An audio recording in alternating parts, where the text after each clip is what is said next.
Yo, what's up guys? Corey Sandman Sandhagen here. I really enjoyed watching Pantoja versus Erceg. Erceg has been on my watch list for almost the entire year that he's been in the UFC, which is crazy that he just fought for a title and actually almost won. So really good on Erceg. We're gonna talk about some really awesome things that Erceg did, talk about some really cool scrambles that Pantoja was able to pull off. Make sure you guys like, subscribe. Let's get into the breakdown.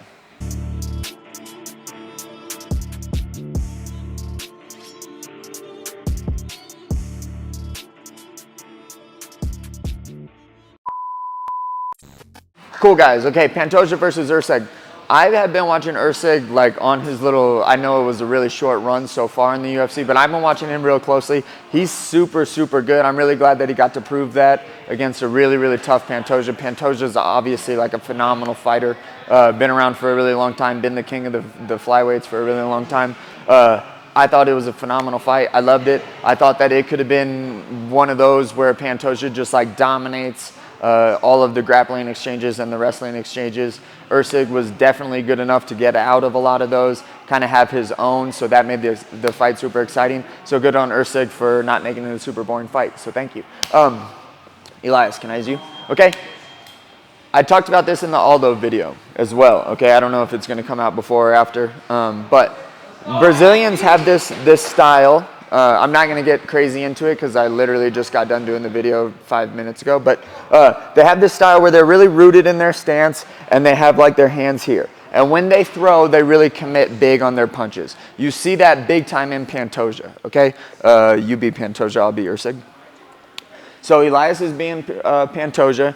He has this style where you kind of know when they're definitely going to go. So any type of bigger movement, you can kind of read as I either need to defend or I need to step in and hit him, okay?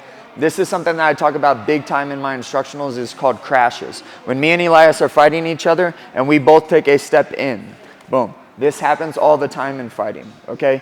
If you're doing that on accident, it's not good. If you're doing it on purpose and scoring something, that's great. If me and Elias both step in and I move my target to somewhere where it's safe, typically my face is my target, and then I throw an attack, that's a really good crash. It needs those two things in order to work. So if Elias steps in and I throw my overhand, I have moved my target, we have both stepped in at the same time, and I'm throwing an attack at the same time, okay?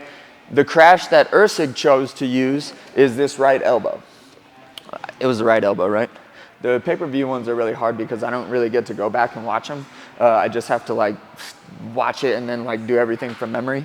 But Pantoja really rushes in. He comes a little bit over his hips, a little bit, which sacrifices position some, but because he's so capable and willing to grapple people, it works for him. But if that's not your goal, then going over your hips too much definitely is not good. But Pantoja would take a step in and Erceg would throw this right elbow over top. It was really, really awesome.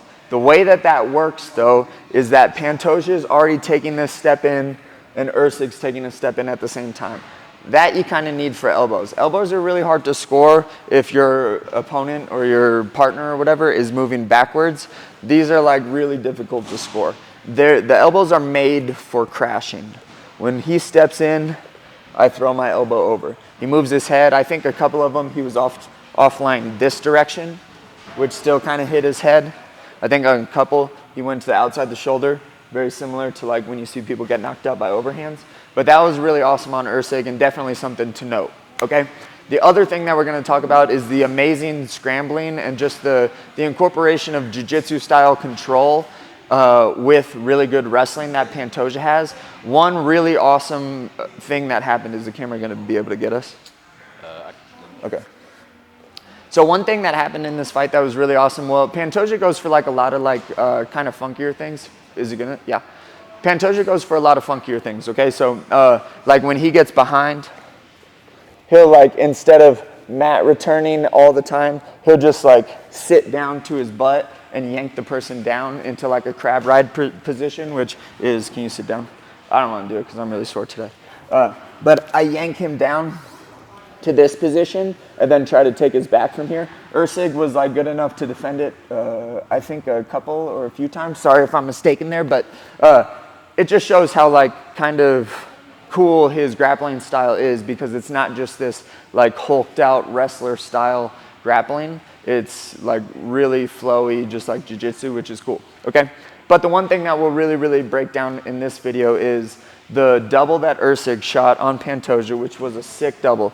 He shot a double, boom. He like really cut the corner hard on him, got behind him, because Pantoja, when people shoot doubles, unless you're me fighting TJ, you want to keep people in front of you, okay?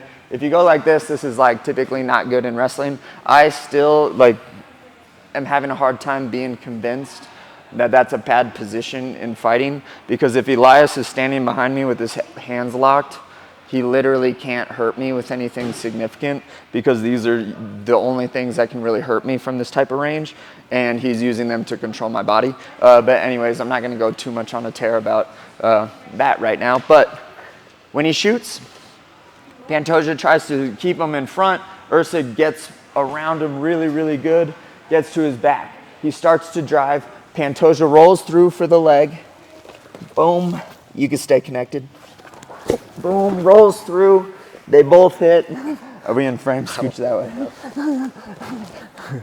I don't know if we're in frame or not. Do it again, do it again. We'll go a little bit back this way. So boom, gets behind him. He goes, he's driving me forward. Go ahead, drive me forward. Rolls through and gets to the leg, okay? This right here, let's scooch a little bit. I'll go on the leg ride. I call it a leg ride. I don't know what other people call it. This position here is a really good position for controlling people on top. In wrestling, I think it's called a dangerous position, because if I control Elias's ankle here on this knee, like if I really torque this, I potentially could hurt the outside of his knee here. So in wrestling, they don't let you do it, but in MMA, they do. So when we're here like this, I'm pretty sure Pantoja turned in here.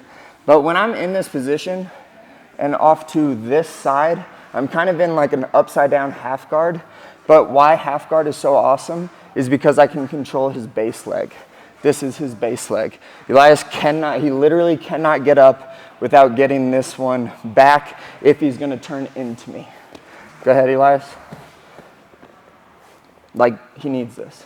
If he goes the other direction, now that's his base leg. Now he can start to get up. But here, very, very difficult. I think he turned in, boom, here, and then started grappling or whatever it is that he was doing. But just a super awesome sequence. We'll do it one more time because that was kind of fun. Erceg shoots in, boom. Pantoja tries to keep him in front. He starts to drive. Pantoja rolls all the way through. It's kind of hard to do slow. He gets on this leg ride, turns in. This is his base leg. Elias can't get up right now. Turns in and starts to get on top. So super cool. Make sure that you guys like, subscribe, comment, do all that jazz. Peace. I love you. See you guys next week.